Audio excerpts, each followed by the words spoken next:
और चलिए हमारे साथ खास मेहमान जुड़ चुकी है, उनका हम रुक कर लेते हैं। डॉक्टर लीना है, कैंसर स्पेशलिस्ट है। डॉक्टर लीना, आपका बहुत बहुत स्वागत है। कैंसर को लेकर हम चर्चा यहाँ पर कर रहे हैं कि हरियाणा में किस तरह से जो मिर्जापुर जो गांव है, यहाँ पर पानी की वजह से लोगों को कैंसर हो रहा है, लोगों की मौत हो रही है। क्या कुछ यहाँ पर लोगों को करना चाहिए? हरे कृष्णा, थैंक यू। यस, देखिए केमिकल्स बहुत ही बुरी बात होती है कैंसर के लिए, ये सबसे ज्यादा, बिकॉज कैंसर वो है कि जो सेल्स जो हैं जब मल्टीप्लाई करती हैं, जो नॉर्मली हमें ग्रो करने के लिए भी जरूरत पड़ती है, लेकिन वो अनकंट्रोल्ड जब मल्टीप्लाई करती है, जब ज्यादा होता रहता है, उसको कैंसर बोलते हैं। और केमिकल्स सबसे बड़ा पार्ट इसमें पार्टिसिपेट करता है, चाहे वो वाटर पोल्यूशन हो, चाहे एयर पोल्यूशन हो। तो पोल्यूशन जिसी भी तरीके से होता है, पानी में यूजुअली केमिकल्स का ही पोल्यूशन सबसे बुरा माना जाता है। तो यूजुअली हमें उसको आइडियली तो उसमें जो केमिकल्स जा रही है उसको डाइवर्ट करना बेटर रहता है कि पीने वाले पानी के अंदर वो बिल्कुल जुड़े ही ना, ऐसे ही करना चाहिए हमें, ताकि हमें उसपे ऐसा हमारे पीने वाले लोगों को वो प्रॉब्लम ना हो। लेकिन दूसरा है कि दैट हम देखिए नॉर्मल आरओ या फिल्टर, नॉर्मल फिल्टर से तो ये बहुत ज्यादा फिल्टर हो नहीं पाएगा, इसलिए आरओ जैसी कोई रखना पड़ेगा जिससे कि हमें शुद्ध पानी किसी भी तरीके से प्राप्त हो। फिर भी आरओ भी एक माइक्रो पार्टिकल्स तक ही कंट्रोल कर सकता है, उसके बियॉन्ड नहीं कंट्रोल कर सकता है। इससे सबसे इंपॉर्टेंट चीज यही है कि दैट पानी में जहां से भी, जिस भी फैक्ट्री से वहां जाके मिलता है, उसको वहां पे स्टॉप हम करें।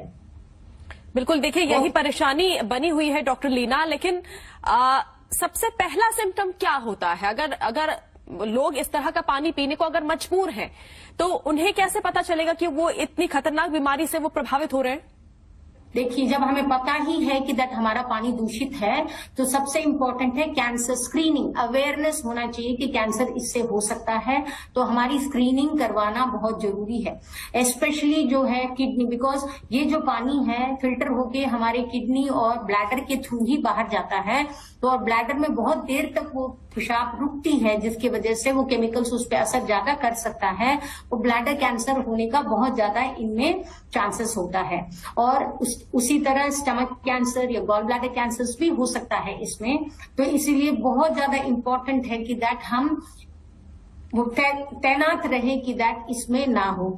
जैसे कि यूरिन का टेस्ट करवाते रहना चाहिए हमें, स्टूल पे देखना चाहिए कोई कलर का बदलाव तो नहीं है, और अगर पेट में दर्द होता है या कुछ होता है तो उसमें अल्ट्रासाउंड रेगुलरली करवाते रहना चाहिए, जिससे कि हमें पता चल जाए। इसको जल्दी से जल्दी पकड़ ही हम सकते हैं और उसको कंट्रोल कर सकते हैं, क्योंकि इसको प्रिवेंट करने का यही तरीका है, जैसे पहले बोला था हमने।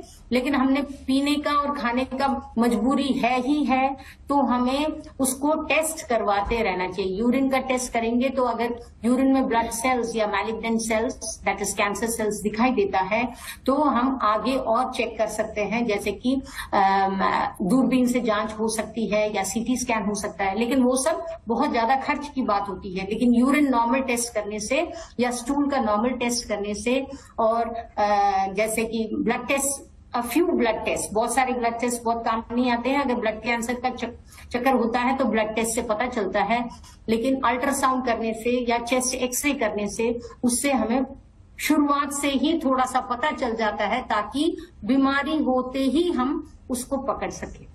जी, और देखिए न केवल दूषित पानी यहाँ पर लोग पीने को मजबूर है, बल्कि वही गंदा पानी सब्जियों की तरफ भी जा रहा है। जहाँ सब्जियां उगाई जाती है, खेतों में जा रहा है ये गंदा पानी, वो भी लोग वही सब्जियां खा रहे हैं।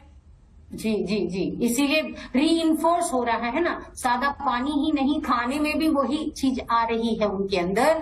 तो बहुत ही ज्यादा उनके अंदर, मतलब ये केमिकल्स ऐसी चीज है, जैसे अगर पोटेशियम परमैंगनेट डाल के अगर थोड़ी देर तक अगर उसके अंदर रखते हैं सब्जियां, उसके बाद हम यूज करते हैं, तो हो सकता है थोड़ा, या फिटकरी बोलते हैं जिसको हम, एलम, उसको भी डाल देंगे तो थोड़ा सा केमिकल रिएक्शन की वजह से वो थोड़ा सा हम उसके अंदर से निकाल लेता है, लेकिन बहुत ज्यादा असर हमें पहले ये पता करना पड़ेगा कि उसके साथ वो काम बैठेगा या नहीं बैठेगा। लेकिन ये सारी छोटी छोटी चीजें जैसे कि फिटकरी यूज कर सकते हैं, क्योंकि एलम एक्चुअली प्रेसिपिटेट्स, जो बड़ा बड़ा केमिकल्स होता है, अगर सब्जियों को उस पानी में एलम वाले पानी में थोड़ी देर डाल के रखेंगे तो उसके अंदर से जो केमिकल्स है हो सकता है थोड़ा सा वो ले लेगा, उससे थोड़ा सा कम होने की कोशिश कर सकते हैं। हम अपनी तरफ से कोशिश ही कर सकते हैं और तो कुछ हो नहीं पाएगा हमसे। और पोटेशियम परमैंगनेट दूसरी एक और चीज होती है जो कि ऐसे ही रिएक्शन, केमिकल रिएक्शन करती है, जिससे कि जो केमिकल्स हार्मफुल केमिकल है कभी कभी वो थोड़ा सा बदल देता है। तो ऐसे करके हम कोशिश कर सकते हैं ताकि हमारे अंदर जो खाना जा रहा है वो थोड़ा सा शुद्ध होके जाए।